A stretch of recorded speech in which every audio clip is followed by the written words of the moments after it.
Welcome to the Fans of Fitness podcast, a voice for fitness, health, and wellness professionals. The National Personal Training Institute of Arizona. Legit instructors teaching you. No, enough of those bad reps. The good quality trainers that come out of the school. Let's get into it. Lexi, welcome to the Fans of Fitness podcast. Thanks for having me. Thanks for being here. You're busy. Yes, very busy. So let's do this little rundown of how busy you are. So first, of course, I've got to say this first. You're an instructor at the National Personal Training Institute of Arizona. Yep. You're our PNF instructor. Mm-hmm. For those that don't know what that stands for, it's proprioceptive neuromuscular facilitation. That's why most people say PNF. It's a mouthful. Yeah, it's a big word. Yeah. But I think it's one of the best ways to stretch our clients. I don't care what anybody says. Yeah, I agree. So we're happy to have you as an instructor. But not only do you do that, you're an instructor or you're a coach at F45. Yep. You do wedding planning. Yep. You own your own stretch business called Flex and Flourish. That's located where? Chandler and McClintock. Chandler and McClintock. Yeah. And you make charcuterie boards. I never say it right. Charcuterie? Did I say it right? Charcuterie. Charcuterie Yeah, boards. there you go. Which is what? So just placing different meats and cheeses and like fun little desserts on like different plates and stuff. Yeah. So, Olives. Yeah. Always. Right? Always. Okay, Always. Good. It's like pineapple on pizza always, right? Always. Okay, good. We can talk then. Actually, I don't even like that. You don't? No. Oh, just agree with me because you're wrong if you don't. Yes. So cool. So what's been happening with all these businesses? So I know Flex and Flourish is fairly new, right? Mm-hmm. Yeah. How has that been going? Honestly, really good. Last August is when I opened. Hit some bumps in the road. I feel like any business owner will go through that. But for the most part, I am loving it. Yeah. And is that Chandler or is that Tempe? Chandler. Mm-hmm. Okay. We'll get the specifics on that at the end of the show. But yeah, so what's been happening with you outside of all that or inside of all that? So you're busy. Yes, very busy. Honestly, I've just been really focusing on F45 right now and my business. So I kind of alternate between those two things the most. Mm-hmm. Mm-hmm. And on Tuesdays you teach at the school? Yes. Yes. Mornings and nights now. Yes. So happy. So how's this new term going? You've only had one class so far. That was Tuesday. I think I set up a good precedent for the rest of the semester. I feel like starting the last class, I was so nervous because I was so new that I didn't really know how to teach or how to, I guess, make sure that I was being respected as a teacher, but then also really sharing my knowledge. So now I think it'll be a good one. Yeah. Well, they all love you. Yeah. That's good to hear. Yeah. But yeah, it's a little bit different. It's as a coach, you're a teacher. But then when you're in front of a big classroom and they're depending on you to give them an education where they can pass it on to other clients and their family going forward, then it's a little bit more real. Yeah.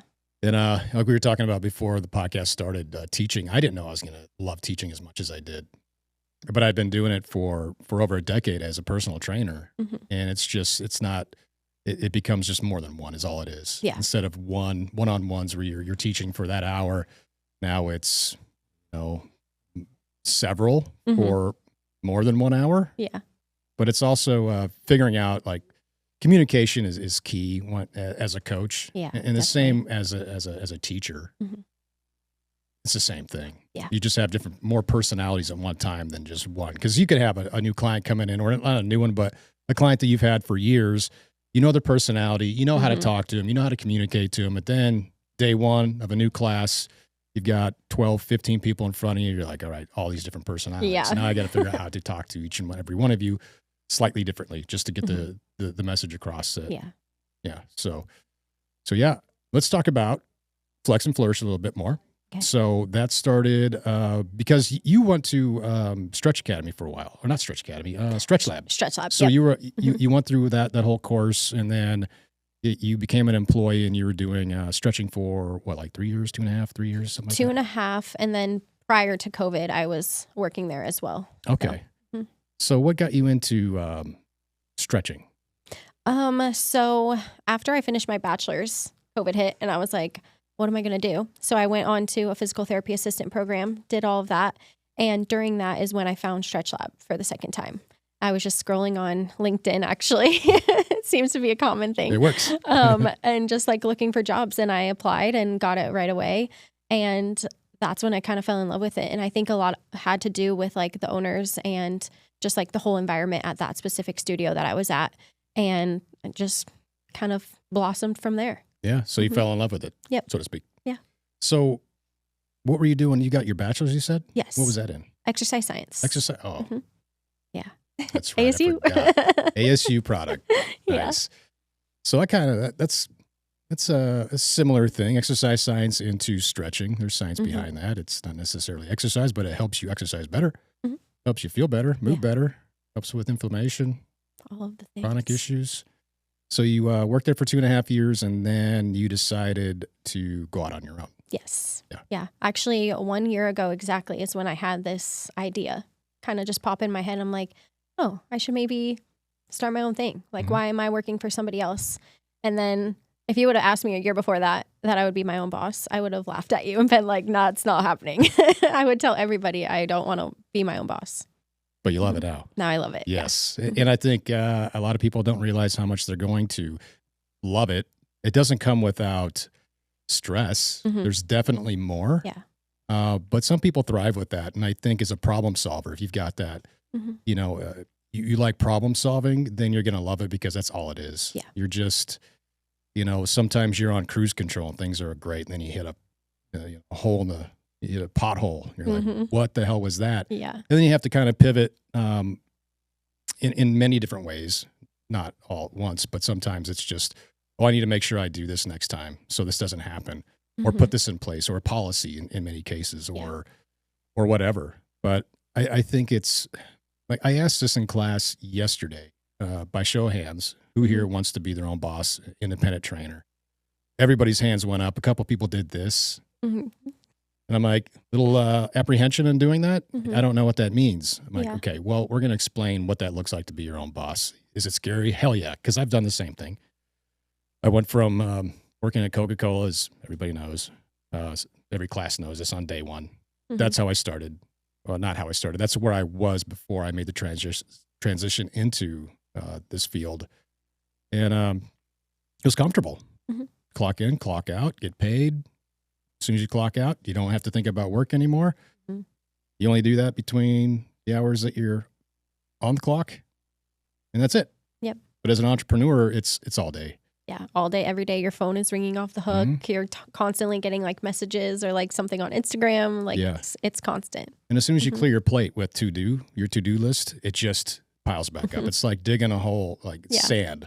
It just fills back up every time you take a scoop at it. Yeah. It's what it seems like anyway. My to-do list, it's never completely gone. It's always something that I'm adding to it almost every single day. Yeah.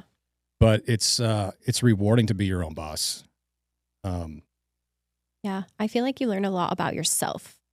Like over the past, I'd say, not even the past year, but the past like 3 to 6 months, I have like completely like changed as a person. Yeah. I feel like I used to be a little bit more like introverted.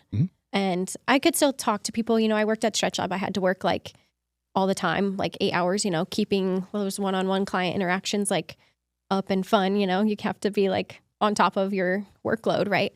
And now I feel like I'm way more extroverted, more people skills. I can like teach, which I think that honestly helped a lot because you have to get to know your students and how they learn and adapt to that and just make sure you're still like, I don't know, like just being fun and active at the same time as like also teaching or stretching somebody. Yeah. Well, I think everybody's got that fear of going out on their own. Yeah. Talking about being an introvert and extrovert, I'm the same way. This was actually a question, again, that I proposed yesterday. Raise of hands, who here would consider themselves an introvert? And before the hands even went up, I'd only been with the class on Monday and then Wednesday and then yesterday. You can already pick it out. You can already see. Yeah. And the hands that went up when I said introvert were the ones that I thought would. And the ones that came up when I said extrovert, the ones I thought would. And then, you know, you got the middle ambiverts, and some people are like, oh, I guess I'm that because I can be both. But it's important for you, especially in a industry where you're in front of a lot of people, to know what you are. Yeah. If you're an introvert, it doesn't mean you have to change your personality. It just means you need to be aware of how you're perceived. Yeah. Because perception's reality. If you own a business and you seem unapproachable, you might not get as good a business as you may have when you are approachable.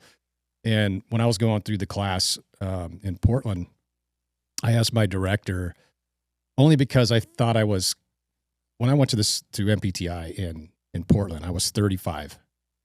And I'm like, I think I might be too old for this industry. Mhm. And towards the end of graduation, I asked my director, Eric, I'm like, hey, what do you think my chances are? And he honestly said this, and I told this to the class yesterday. He's like, well, you remember me saying perception's reality? I'm like, yeah. He's like, you don't look approachable. What the heck? I'm like, what do you mean? He's like, you look like you're angry. Mm-hmm. And my wife had said some stuff in the past, like, are you Mhm. mad? No, I'm not. Why? It's like, I guess that's just your neutral face. I went home that day, looked in the mirror, and I just like, all right, what's my neutral face? And I Mhm. looked in the mirror and I was like, I do look like an asshole. She's right. He's right. So I didn't change my personality. I just made sure to smile a little bit more, Mhm. and be more approachable, Yeah. whatever that means. Mhm. And that helped a lot with working with clients. Yeah. And you don't know what you don't know. I was just me. So I didn't change my personality. I just changed my, I guess, energy. Gotcha. Because Okay. if I just go neutral, then I do look like an a-hole. So it's good to know that. But Yeah. also as an extrovert, you can you can sometimes bring too much energy. And Yeah. some people are like, whoa. Mhm. So I just wanted to throw that out there to the class yesterday, that it's good to know where you lie, because Mhm. perception is reality. And we are the product in this industry as coaches. Yeah. That means people are going to be in front of us looking for help. And if they're in front of you, that means they're looking to hire somebody to help Mhm. them. Is it going to be you? If you look like a butthole and you don't have any energy, maybe not. Yeah. Maybe some people like that. So you're going to still get clients, but just Mhm. know where you stand and match other energies, instead of having somebody who's like an Definitely. introvert in front of you and you an extrovert, and you just being like, yeah, we're going to get crazy. We're going to lose lots of weight and get strong. And then they go crazy. Mhm. You're like, oh, that's too much energy for Yeah. me. I'm going to go find me somebody who looks like an a-hole, work with them. So I think it's good to know. And these are things you learn as a business owner, Yeah. especially in this industry. So you teaching for the first time last term, getting up there in front of class, you're way better at it now, right? Because Oh, so much better. it's all Yeah. about reps. I mean, life is literally Mhm. about reps. Yeah. What you fear, sometimes you have to tackle to know Mhm. if it's something that, you can continue doing. And Yeah. for a lot of people, public speaking is one of them. Yeah. It's like, I am deathly afraid. I was. I was so afraid when you were like, okay. And I feel like too, before I started, I remember not sleeping the night before. Mm. I was like, I'm going to mess this up. I'm Yep. going to stand in front of them and look like a tomato and just completely just stumble over all my words, which I did a few times and I still do all the time. But with teaching and then F45 too, you just kind of have to just rattle it off. If you stumble, you just have to get right back up and keep going. Yeah. Well, I knew it, since it was your first day, I was going to be in Mhm. class, and I Yeah. sat in the back. Yeah. I'm like, I don't have to be here. She's got this. So when you're done, I'm like, hell yeah, just keep doing that. Mhm. But it's, you have to be in that, at F45, you have to be engaging. You also have Yeah. to be engaging one-on-one. Yeah. And in a classroom, you have to be engaging. And, Yeah. and if you didn't Yeah. feel like you were, I feel like you're probably comfortable doing that now. Mhm. Because learning the personalities in class is fun. Like It last is, term, yeah. last term we had some, There was some, I feel like everybody just was their own character. Yeah. And we were just there as Yeah. teachers. It was just, we were just living in their world. mhm. But it was crazy. That was probably my, one of the best classes. I know I haven't had any other terms, Yeah. but that was so fun. Yeah. Everybody was just so nice and open, and Mhm. just getting to know how they all interacted with each other, just watching them stretch people Yeah. or each other. And then just watching occasionally towards the end of the term, I was like, wow, there are so many different personalities, but you guys all Yeah. just mesh somehow. It's so fun. Every Yeah. term's a little bit differently, but Mhm. different, but they're all great. But yeah, so that's the school. And then we're talking about F45. So Mhm. you've been at F45 for how long? Oh gosh, October when I started. October? Mhm. And you're liking it. Yes, I love it. So every Monday, Wednesday, Fridays right now, it's kind of what I'm doing. In mornings and afternoons? Just mornings. Just mornings? Mhm. How many hours? 4 classes each day, usually. So 4 hours in a 4. row? Mhm. That's Yeah. You got to bring a lot of excitement and energy. Yes, 4 in a especially row. when you get up at 3:30. So you got a 5 a.m. then. Yeah. When I first started, I was waking up at 4 and then get there at 4:30, coach at 5. But I realized very quickly I need an hour to slowly get up and drink my coffee Mhm. and get all the energy. Because if I don't, I notice a difference in my coaching. Yeah. Mhm. So you have to set up. So the night people set up for the class the next day. Okay. So I kind of just walk in, pick the music, Some people get there super early too. We have this one girl, she pops in at like 4:30 on the dot. Right when I unlock the door, she's like there. And It's I'm at the like, door. I'm like, girl. Yeah. That's cool. So F45 is a little bit different than I have not taken an F45 class. The class has not gone to an F45 to do a group workout. You guys should come in. Let's do it. Mhm. We usually go to Fit Body Boot Camps right across the street. Mhm. So, because we teach group training within the class, Yeah. and we expose them to what that looks like if they haven't been in a group training setting. And then we've got open space there in the middle of the day where they allow us to come in, set up our own circuits, put on the microphone, talk, Cool. run each other through workouts as an individual running the rest of the class. So we did that last term. But I would love to check out F45 because it is slightly different. Yeah. You guys have like barbells there, right? Yes. Which Mhm. some don't. So it's a little bit more, I hate to use the word CrossFit, but there's some CrossFit elements in there. Would that be A little incorrect? bit. It has changed a little bit. When I was a member a few years ago, it was very like high intensity, like interval training. Everything's still timed. But now they are changing it where Monday, Wednesday, Fridays are all strength based. So Okay. it is purely compound movements. So there's usually between 9 to 12 stations. And then we have hybrid days. So you get a mixture of the cardio and the strength. And then there's strictly cardio days, which I skip those, but don't I would don't too. tell anyone. Yeah, but it's a nice mix. And I like that they have solely strength days because not everybody going there is looking to do like the whole CrossFit workout or, Yeah. only doing the cardio. I think it's good to have a balance of a little bit of everything. Mm-hmm. Yeah, during the week, that way you can hit all the Mhm. aspects of Yeah. fitness, Mm-hmm. cardio, strength, and whatever else. Yeah. Do you guys use kettlebells there? Kettlebells, dumbbells, barbells. We have like skiers, rowers, bikes. So you got a ski erg? Like that. Mhm. Oh, I love those Yeah. things. Very cool. I have a love-hate relationship with the skiers. I hate cardio. The only two cardio things I like is kettlebell swings and the ski erg. Yeah. That's it. I don't like running. Yeah, I don't like running. Just I feel like if I was kidnapped, I wouldn't run. I'd just be like, take my money. Yeah. I have snacks in my car. That's about Yeah. all I have to if I offer. was being chased by a bear, I would not Yeah. win that one. Yeah, no. Not even a cub, because my cardio, they can outlast me. I don't have much endurance when it comes to Yeah, running. me neither. I'm here across the street and I'm done. So that's Yeah. at 45. Mhm. You went to ASU, so you got a Yeah. 4-year degree in exercise science. Yep. What was that like? You learned quite a bit. I will say, I mean, when you're in college and you're taking those like hard anatomy classes and Mhm. chemistry, I did learn a lot, and I'm glad that I have that knowledge. But I'm so glad that I continued my education. Yeah. Because I feel like in that 4-year time frame, you can put in the work, but how much are you actually going to get out of it? So I think it was something more. I wanted to be like the anatomy more so was like I wanted more of that. We only get so much for 2 semesters. So two Mhm. semesters of anatomy. Yeah, it was like Bio 201 and 202, and then that was kind of it. Did you guys learn insertions and origins of muscles? Did you have to memorize those? Mm-mm, You didn't? no. Mainly the action? Yep. Oh, like we do. Mhm. Yeah. Okay. It wasn't until my physical therapy assistant program that I learned all of that, and we had to memorize it. Yeah. All of them. And then There's- we'd have lab practicals every Friday. That was crazy. There's 641 muscles. Each one of those has an insertion and an origin. Something like that. That's a lot. to That's a lot of memorize. muscles. And a lot of those landmarks are in Latin. Yeah. We had to remember them for like even the hand, the face, like skull and everything. That Mhm. was the hardest because those aren't muscles you really think about. Mm-mm. You Dr. David Skolnick, he's Mhm. come in class a couple times representing pain-free performance specialist certification. And he's a doctor of PT and or physical therapy rather. Mhm. And he was talking about they had to learn by putting their hands in a box with a bone. And they had to find the insertion and origin and name it and Mhm. the name the bone. Yeah. Because they would just put a bone in there in a box. You just put your Yeah. hand in there and you go, what bone is this? Okay, here's the insertion and origin of these muscles. What the heck? I mean, that's crazy. Yeah. That's Yeah. really knowing anatomy well. Yeah. When I went through MPTI in Portland, we had to memorize insertions of origins of all the muscles we Mhm. went over. Mhm. We didn't go over all of them, but Yeah.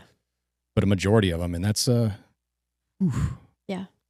It is hard. I do test the students when they come into my class. Did they tell you that? They did. Yeah. They did. And they asked me, this was Wednesday, you said that we didn't have to memorize insertions and origins. I was like, correct. You just need to know the bones that they come off of and insert into.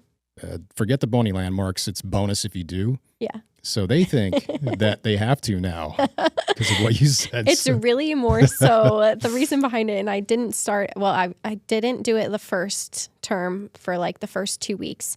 And they would just come in, you know, nonchalant, like sit down, start stretching each other, which is fine. But I was like, how can I make this more intriguing? Or kind of quiz them a little bit? Because then I used it during the final. I was like, oh, your hamstring's here. Like, where does it insert? And, you know, it's just like random little questions I would ask them, or like walk around during the class of which way the muscle fibers are running. And like the opposite action is the way you stretch a muscle, right? So I would just try to like quiz them. And so I think they're a little nervous when I said that to this term. They were all kind of like, okay. And then I said, okay, you guys are done. Go have fun on your break. And they were like, okay. I heard them all like whispering. Like they were so nervous. Yeah. That's one of the first questions that was posed to me Wednesday morning. Hey, I thought we didn't have to know those. But why? Because Lexi said we did. I was like, oh, I guess you do. Yeah. Not that they necessarily need to memorize, but it's more just to educate. And some people are really interested in that whole Well, you should be. I think anatomy is, outside of business, business is, I think, in a lot of ways, the most important thing to know as an entrepreneur, period. Yeah. And if you're going to be an independent coach, well, guess what? You're a business. Yeah. So it's, you need to know how to navigate the business world and how to set up your business, incorporate it, get testimonials, referrals, get clients, social media, if that's your thing, or if you want to use it. Lots of things in business. And I think most business owners are still learning stuff about business. But anatomy, I think, is probably the second biggest component to learn. Because if we're working somebody out, we have to work them out with a purpose. There has to be a reason. And if somebody's got a muscle imbalance, we can fix that. It's just muscular. And what we need to do is basically loosen something that's facilitated and strengthen something that's inhibited. Yeah. And now that muscle imbalance is often taken care of. But if you don't know anatomy, then how do you do that? It's just guessing. Yeah. And I don't think online certifications teach that. They don't, no. So you already knew that answer. I'm just saying, I don't think. But they don't. And it's hard to learn that without actually going out in a gym and going, oh, this is a different muscle fiber if I turn my hand this way as opposed to this. They're still all functioning, but where's the emphasis at now? Yeah. So I think it's really, really important. And I think that's lacking in the online certification world, just because you just can't do it online. Yeah. You can look at muscles, but you don't know what they do. You don't feel them doing all these different movements, and there's thousands. So yeah, anatomy is important. Yeah, definitely. And I don't want to scare the students, but it's also just more so just education, right? Because you can, and you don't have to go up to your client and be like, your hamstring inserts here and ends here, and this is the way the muscle fibers work, right? Because if you're talking to just someone out in the wild, like they're not going to know what you're talking about. But it's more so just like you said, the imbalances and just like the education that you can now bring because you know that anatomy to the table when you're training somebody or stretching somebody or whatever the case may be. And it leaves no question for the coach. It's like I was explaining yesterday, we were talking about program design after we did business in the morning. And with program design, to me, it's about grabbing the right, like it's like making a dish. Like if you like to cook, I hate cooking. I love cooking. I don't use many ingredients because I don't know what they do. But I look at program design as if you're making a dish. So you open up your cupboard, you've got all these spices, you've got these bases you can put in there. How am I going to make this good? Yeah. And not destroy it or ruin it. And as coaches, the more we know, especially when it comes to like anatomy, the more we can take these spices and make that program for that person. Not perfect, because there's really no perfect. There's a lot of different ways to make a perfect program. They're not all the same movements, but they're doing the same. Pardon me. Don't die over there. I need Monster. You don't have to cut that. Okay, I'm back. Anyway, it's about just getting the right ingredients for it to help them. So the more of those you have and the more of those you know what they do in that program, the better off you're going to be. Yeah. So, and that comes to my next thing. It's like customization, right? With program design, especially, you want to customize to every person that you're seeing. Yeah. And because nobody wants like a cookie cutter. Anybody could go online or, go to a box gym and give you a cookie cutter design and be like, oh, all my clients do this and you'll see some results. Sure. Yep. But you want to be educated enough that you can customize it to your clients and give them the best outcome that they need or want. It's a great feeling when you create a program and you're like, yes. Yeah. Instead of like, I hope this works or I hope this is addressing their needs. Yeah. So knowing a fair amount of stuff outside of just like, what you read in books is really good. That way you can apply it. Yeah. So knowledge is power. it is. So what's next? Charcuterie board. Charcuterie board. I didn't know you're doing that too. And a wedding planner. Yes. So the wedding stuff is new. Mm-hmm. One of my friends owns a wedding planning business, like event business kind of thing. She does markets, weddings, all the things. And she just asked me randomly to help her. And I was like, sure, why not? Because let's add another thing to my plate. Mm-hmm. But it all kind of started actually with the charcuterie board stuff. That was just like a random side gig in school when I went through my clinicals and was just extra cash, really. Didn't really start a full-on business, didn't promote it as like a full-on business. It was just kind of like I said, side thing. Mm-hmm. Still is a very much a side thing. It's not giving all my energy like I am with my stretching studio. Yeah. But when my friend asked for help, it was originally for making charcuterie cups for a wedding. And then that kind of spiraled into me helping her on like the day of type of deal. And we'll see where that goes. It's very random. Yeah. It's really only like once a month. So okay, that's not bad. No, it's so easy to start a business. It is. Yeah. So I don't think people realize how easy it is to start a business. There's a business that I've thought about doing. This is kind of random, but a lot of people have dogs that go poop in the backyard. I don't have time to clean it up. If I'm an owner, we've got two, and I hate it. I hate picking up poop. Yeah, it's like the worst thing ever, honestly. But but I'm like, why not start a business? You know how easy that would be to start a business, wrap a car, put a funny name on it, and just go to people's houses, go in the backyard, pick up poop. And then someone asks you what you do for a living. That is so easy. How difficult? I pick up dog poop. Yeah. It's like pool cleaners. I don't know the first thing about cleaning a pool, but I know how to pick up poop. I've had dogs all my life, and that's just a bag, poop, bag, dispose of it. Super easy. Yeah. I've got that skill. You should capitalize on that. I might. Yep. I might. And my daughter's 8 now, almost 9. That could be your first job. That could be your first job because I make her do it now. She's getting good at it. She doesn't like it. But I'm like, you want to make money picking up poop? Because when you do, you usually get ice cream because I get her ice cream when she goes out and picks up the poop in the backyard. Oh. She gets ice cream. Incentive, I'm like, now you can make money to buy all the ice cream you want.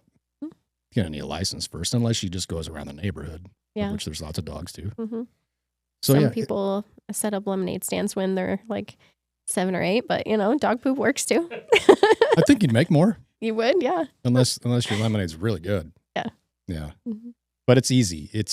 I mean, what do you got to do? You can be a sole proprietor, I guess, or you could do an LLC. Yeah. Get your name. If you want to go get a website, get your URL.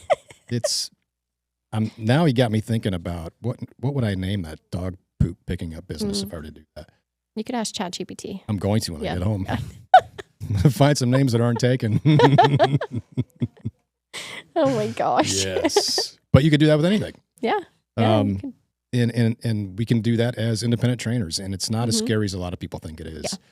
It's no different than creating a dog poop picking up business. It's find a name, if you want a website, which you should have, URL, website, social media, throw it out there, stay consistent, and guess what? Yeah. It's probably going to work. Yeah. That's it. Consistency. Just knowing the things to do day to day. Yeah. Having habits. Usually I wait until week 4 or 5 to talk about social media with the class, but I spent about 15 minutes yesterday talking about habits. It's week 1 of a 12-week course. And I'm like, why don't we talk about habits with social media? So who uses social media is a question. Hands go up. Who doesn't?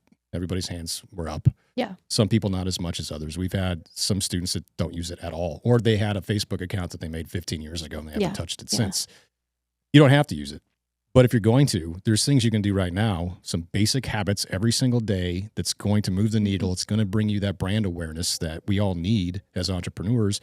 And it just starts off with something basic like every morning or some point of the day, spend 10 minutes following 3-5 accounts and commenting on 3-5 accounts. And that's it. And just do that the next day, the next day, the next day. I used to do 3 every day. Sometimes I would do more. I would just follow 3 or 5. Usually half of those would follow you back. It's, if you do 5 and maybe you might get 2, maybe 3 people follow you back. So you're growing your audience. Yeah. And then you find if you're a coach, I'm going to find those that are on a journey, whether it's weight loss, they want to gain size, whatever it might be, and then just be positive. Yeah. Say nice things like keep it up, you're doing great. Yeah. You're inspiring me because there's a lot of people on social media that inspire me to do better because I've been lazy as hell the last few months. The gym hasn't even been a thing other than when I'm in there teaching. Yeah. And I find inspiration with a lot of people's journeys, and it's nice to say something nice out there, send out positive vibes to somebody who maybe just started their journey and they're in pain, their joints hurt, they're sore, they don't want to keep going. And then sometimes all it takes is a stranger's words of encouragement saying, hey, you're inspiring me. Yeah. So it does help because you're throwing that out there, but also they see that somebody's took the time to say something nice. And oftentimes what happens is they click on your profile. And if they're in that place where they need help, they need a coach, and they see that this nice person said something, they see that you're a coach. Now you create that communication and maybe they become a client and you help them even further. These are just basic habits to do every day. It does add up and it does absolutely 100% work. Yeah. I need to get better at my social media game is bad. Same. But I mean, you've got 5 things you do, unless you there's something else you haven't told me. But no, just those. But I only do social media randomly for boards whenever I make them. But Flex and Flourish is really the only thing I focus on. You have services that you can barter with. You can trade. You can make somebody a charcuterie board once or twice a month, and they do your social media marketing. That's true. So I should look at that. I'm not doing it. I love charcuterie boards, but I hate social media, so don't come. I won't be asking. Just kidding. Actually, one of my friends, he actually goes to TG. He was doing a lot of my videos for a while. Okay. Yeah. So, and then he'd get a free stretch out of it. So it's kind of win-win. It is a win. Yeah. When you think about the monetary value for each service, then you just got to put it in those ways. So really, he would just come in, like do a bunch of videos, and then send me like a 5-minute, like, I don't know, like long video of everything that we did that day, and then I just break them into little pieces, put them into CapCut, makes it, and then it. Oh, they call that like a sizzle reel or something. Is that what it's called? I have no idea. I heard that once, and I was like, I think that's what those are. A sizzle reel? Sizzle, yeah. I don't know. Not sure. I don't know. I think that's what the kids call them these days. They have some weird lingo out there. I don't know. I can't keep up with them. I talk to my daughter like that, and she's like, shut up. I love it so much. I love it so much. It makes me want to vomit when I talk like that, but it's all good. That's how I feel with my brother. He says stuff to me, and I'm like... Younger? Yeah. He's 21, so... Okay, yeah, he's got all the lingo. Yep, all of it. From both sides. I feel like from like my like era and like my friends and stuff, and then like people younger than him too. So South Dakota. You're from South Dakota. I am. There's not many people that live there. Nope. But you're one of them. I am one of them. Did live there. One out of the 100 that live there. What's the population of South Dakota? Is it less? It's got to be less than 1 million, right? Oh yeah, 100%. Like a whole state less than 1 million. Yeah. Well, actually, I don't know, because my hometown, Sioux Falls, is about as big as Gilbert, which is like 300. How many? 5 million? Wow. It's a lot of cold people. Can we fact check that?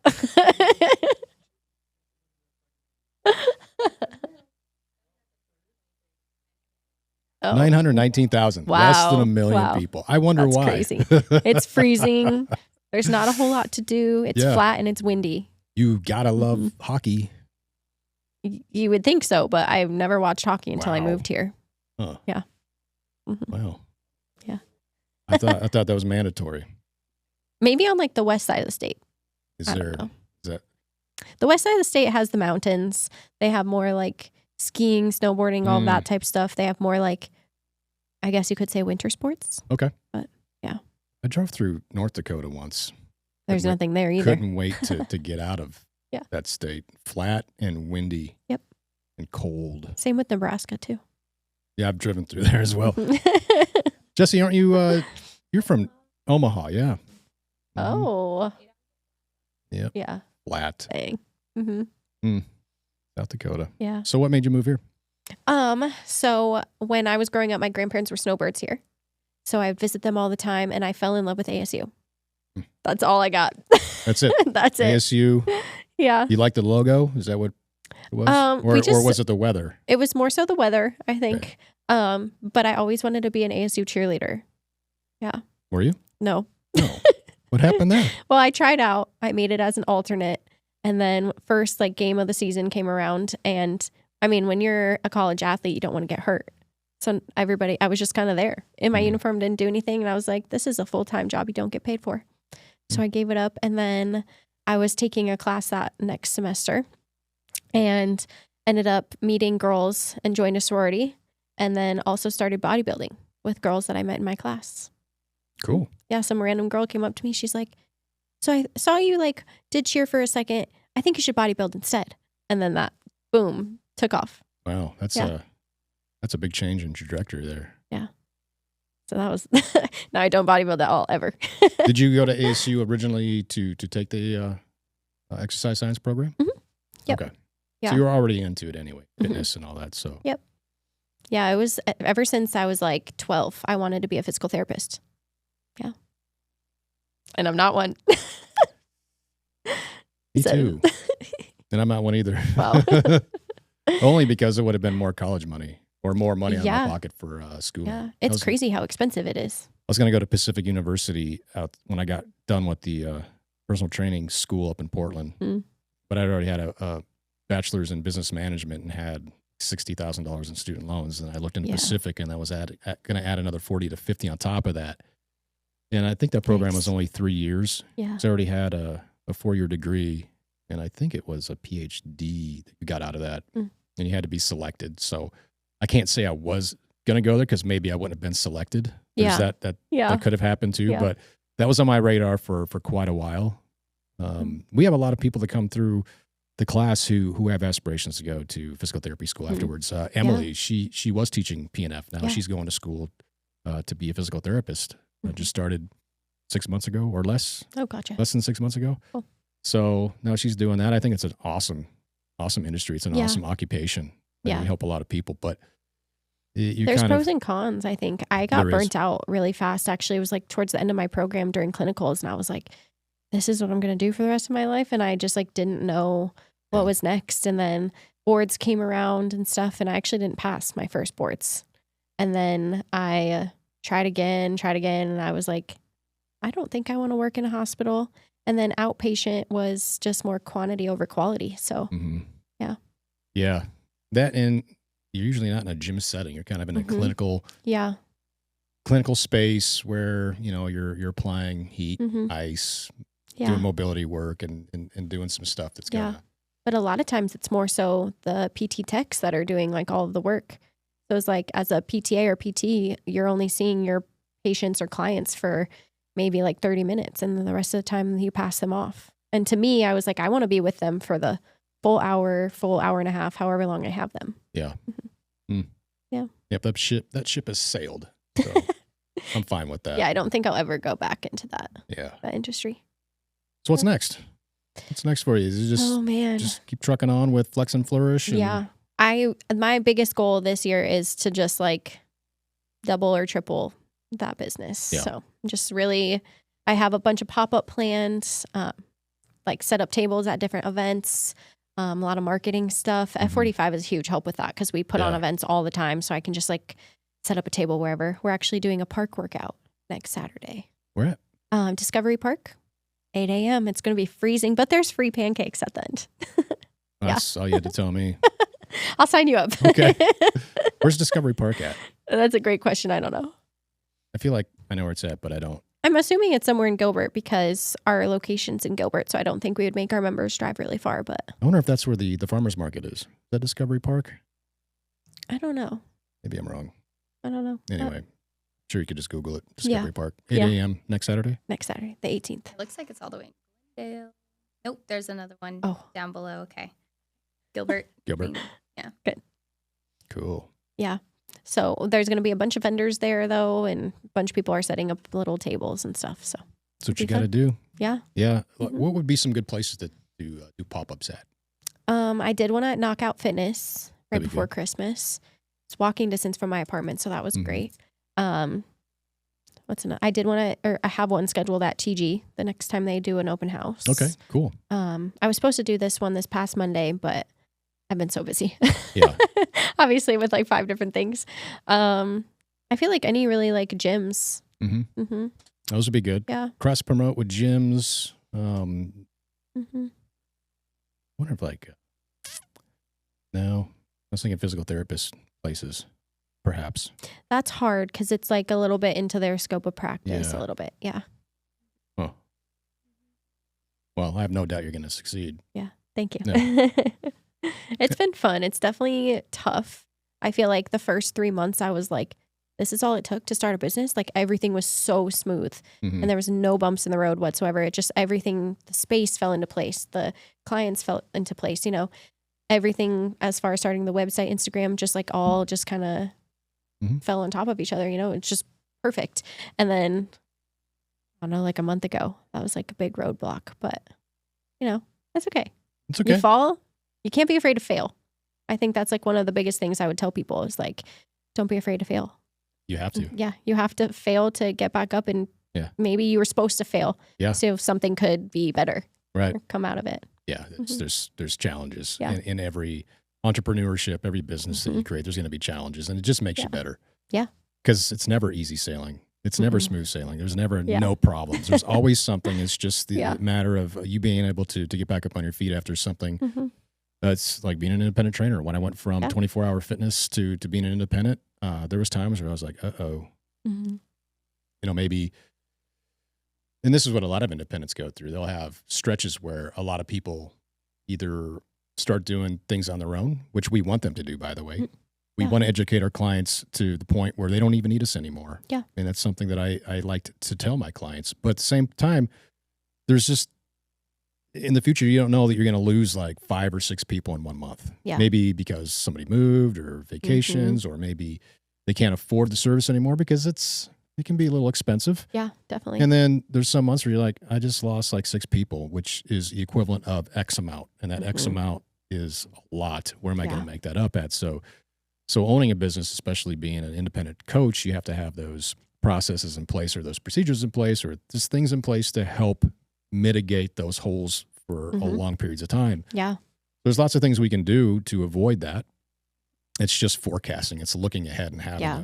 those things in place to, You're always on your toes. because I thought it was going to be easy. I went from 24 to the studio, had 42 clients starting at the Yeah. studio. I'm like, I'm good. Yeah. And then like 10, 11 months later, from 42 down to like 36, I'm like, oh. Yeah.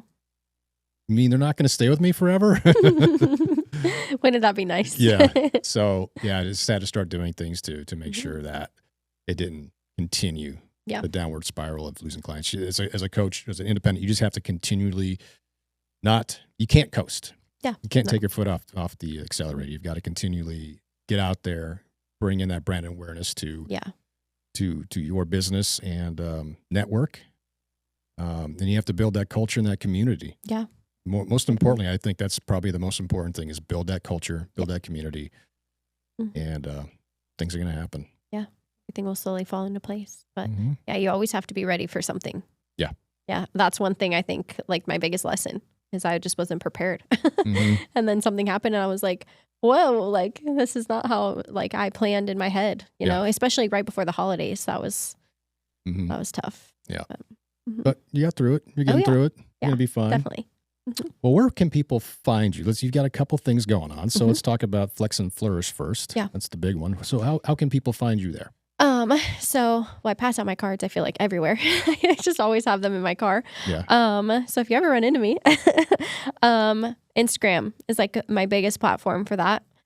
Just started a TikTok. I don't know if that's the best idea, if it's gonna like disappear or something soon, but I don't think anybody knows. yeah, it's kind of up in there. Oh gosh, where else? I have my website, my booking link, which is in my like profile on my On your- personal Instagram and on the Flex and Flourish Instagram. So is it flexandflourish.com?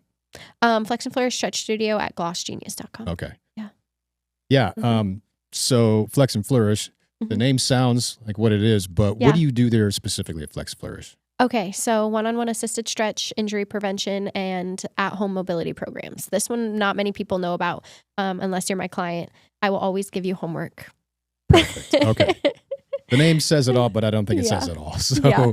Yeah, so the flex portion, when I was picking the name, was more so like the physical active part of the movement, right? Mhm. So the stretching, all of that. The flourish part is my kind of motto with it is you can't grow without, flowers can't grow without being watered, right? So Sure. same thing with your body. If you're not taking the time to recover, your workouts aren't probably going to be great, right? So it's also healing like your mind, body, soul aspect of things. And then I think that just also is like the culture behind who I am as a person.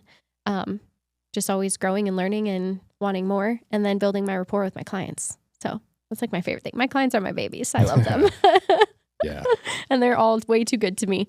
So, but yeah, so Well, it's an awesome Flex and name. Flourish. It's a brilliant name for what you Mhm. do. So I'm glad Yeah. that was available for you to take. me too. So we got Flex and Flourish. We've got 45. You can Mhm. drop in.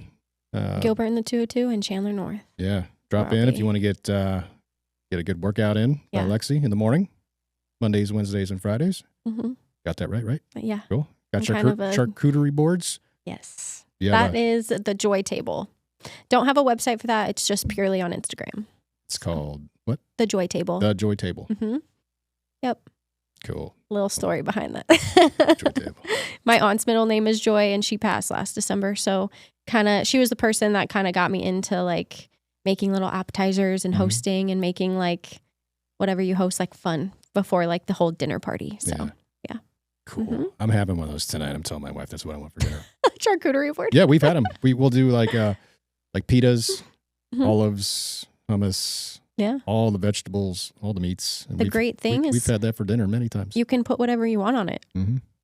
It's customizable. Yes, it is. So is that it?